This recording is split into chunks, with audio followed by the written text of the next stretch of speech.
انور مانیوال صاحب را سره دی. انور مانیوال صاحب زموږ ډېر د خوښې شاعر دی. موږ ویلو شو چې په دې وخت کې موږ سره چې کوم اکیډیمک پویټس دي، چې کوم د مطالعې او د مشاهدې په بنیاد باندې زیات تر خپله شاعري کوي، نو په هغې کې یو نماینده شاعر موږ سره انور مانیوال صاحب دی. انور لاله نوې نوې شاعران هغوی لیکل کوي، ځوانان پیغلې، نو هغوی ته څه خپل داسې لارښودنه ورته څه کوئ چې هغوی دغه لیکل کې پختګي هم راځي او دغه لیکل رواني چې دې کې داسې ډېر ګیپ او سختۍ نه راځي؟ څه وخت مخکې دا یو دغه راوتی وه، د کاسکاریزم دا اصطلاح که نه، نو ډېر خلکو به ډېر زیات اعتراضونه کول چې چا به داسې دا نوي شاعران ځوانان به راتلل او شعر به یې لیکه.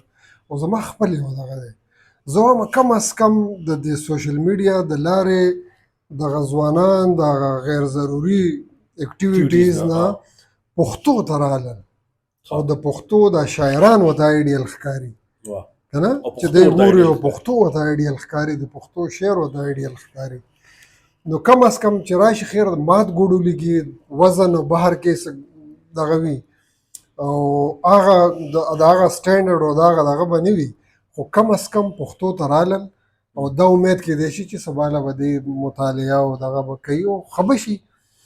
نو د هغوی د دغه ستاینه پکار ده او دا یو پیغام ورته ورکوم چې لکه مطالعه ډېره زیاته ضروري ده، مشاهده مطالعه، چې کم از کم لکه ته وایې چې زه شاعري کوم او زه په شاعرۍ کې ځان له یو نوم پیدا کړم، نو کم از کم خپل کلاسیک او خپل د موجوده وخت چې کوم غوره شاعران دي د هغوی ټولو کتابونه چاپ دي، کم از کم چې هغه کتابونه ولولي، نو دی په شعر کې به پختګي او مطالعه او مشاهده دواړه پکار دي. دا ډېر زیات ضروري دي.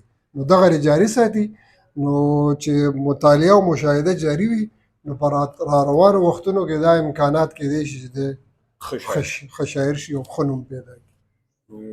د دغه ښه شاعر ستاسو نه یو څو شعرونه خو مینوالو ته پکار دي. نو یو شعر به ووایم، د یو غزل مطلع ده چې خپل غږ خپلې نغمې او خپل رباب سره به ځم، خپل غږ خپلې نغمې او خپل رباب سره به ځم، د ژوند د ناوې جنج له د کتاب سره به ځم. واو ډېر زبردست، ډېره مننه.